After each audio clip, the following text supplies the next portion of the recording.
పైసల పరేషాన్ అంటండి. తెలంగాణలో స్థానిక ఎన్నికల జాతర షురు. అమల్లోకి వచ్చిన ఎలక్షన్ కోడ్ 50,000కు మించి నగదు తీసుకెళ్తే సీజ్ చేస్తారంట. సో తక్కువ మొత్తం అయితే రెవెన్యూ ఆఫీసర్లు జమ చేస్తారు. ఎక్కువ ఉంటే ఐటీ జీఎస్టీ ద్వారా కోర్టుకు. ధృవపత్రాలు వెంట తీసుకెళ్లాలంటున్న ఆఫీసర్లు. కోడ్ అమలుతో సంక్షేమ పథకాలకు బ్రేక్. ఊరేగింపులు బహిరంగ సభలు నిషేధం. ప్రచార ఖర్చులపై కూడా కఠిన చర్యలు ఉండే అవకాశం అని చెప్తున్నారు.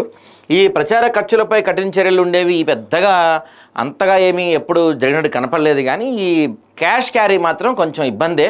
50,000 కన్నా ఎక్కువ డబ్బులు తీసుకెళ్ళకూడదు. సో తీసుకెళ్తే వాళ్ళు పట్టుకుంటే మాత్రం మీరు ఆ డబ్బులకి సరైన లెక్క చేపించాల్సి ఉంటుంది. లేకపోతే వాళ్ళు జమ చేసుకుంటారు. పెద్ద కథ ఉంటుంది అన్నమాట తర్వాత. సో అయితే హైదరాబాద్, మేడ్చల్, మల్కాజిగిరి జిల్లాలకు ఈ కోడ్ వర్తించదు. మిగతా జిల్లాల్లో మాత్రమే కోడ్ కఠినంగా అమలు చేయాలని కలెక్టర్ ఆదేశాలు జారీ అయ్యాయి. సో రాష్ట్రంలోని 31 జిల్లాలో 565 మండలాల్లో మొత్తం 5 దశల్లో ఎన్నికలు జరగబోతున్నాయి. 2 దశల్లో ఎంపీటీసీ, జెడ్పీటీ ఎన్నికలు, 3 దశల్లో పంచాయతీ ఎన్నికలు ఉండబోతున్నాయి. నామినేషన్ల ప్రక్రియ అక్టోబర్ 9న జరుగుతుంది. సో అక్టోబర్ 9న ఎన్నికల నోటిఫికేషన్ ప్రారంభమవుతుంది. మొత్తం 5 దశలు నడుస్తుందండి. సో ఈ ఎలక్షన్ రూల్స్ ఉంటాయంటే మెయిన్గా కీలకంగా మనం తెలుసుకోవాల్సినవి, ఎన్నికల నిర్వహణతో ప్రత్యక్షంగా లేదా పరోక్షంగా సంబంధం ఉన్న అధికారుల బదిలీ, పోస్టింగులపై నిషేధం ఉంటుంది. ఎవరైనా అధికారి బదిలీ అవసరమని భావిస్తే ముందస్తు అనుమతి పొందాలి.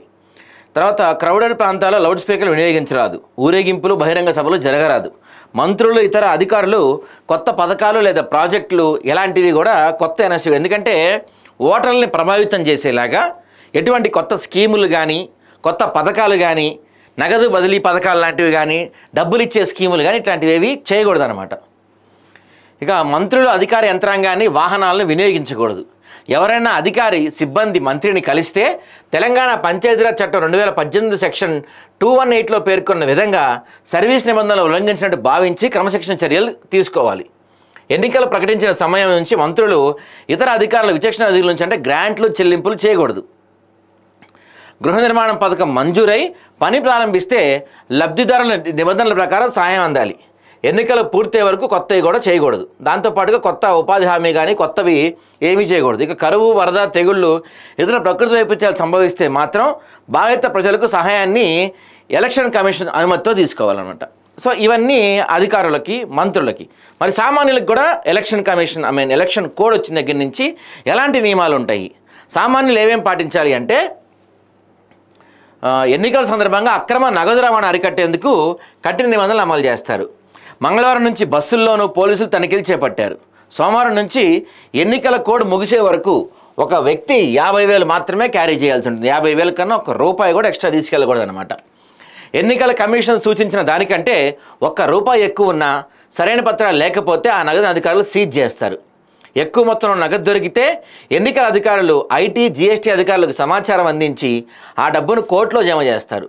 తక్కువ మొత్తంలో దొరికిన డబ్బును రెవెన్యూ అధికారుల వద్ద జమ చేస్తారు. ప్రజాప్రతినిధులు, సాధారణ ప్రజలు ఎన్నికల నిబంధనలు పాటించాలి.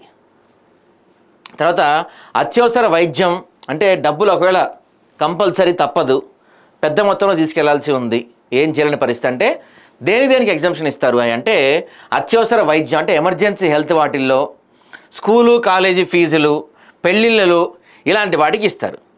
ఆ పత్రాలను చూపించగలిగితే జప్తు చేసిన డబ్బును తిరిగి ఇస్తారు. ఇందులో వాటిని అధికారులకు చూపించాల్సిన ఆధారాలు బ్యాంకు లావాదేవీల్లో నగదు డ్రా చేసిన అకౌంట్ పుస్తకం, లేదా ఏటీఎం రిసిప్ట్ కానీ, లేదా వ్యాపార లావాదేవీల్లో వస్తువులు లేదా ధాన్యం విక్రయించిన డబ్బు అయితే దానికి సంబంధించిన బిల్లు, ఆస్తి లావాదేవీల్లో భూమి విక్రయించిన సొమ్ము దానికి సంబంధించిన డాక్యుమెంట్లు, వ్యాపారం లేదా సేవల ద్వారా వచ్చిన డబ్బు అయితే లావాదేవీల పూర్తి వివరాలను అధికారులకు సమర్పించాల్సి ఉంటుంది.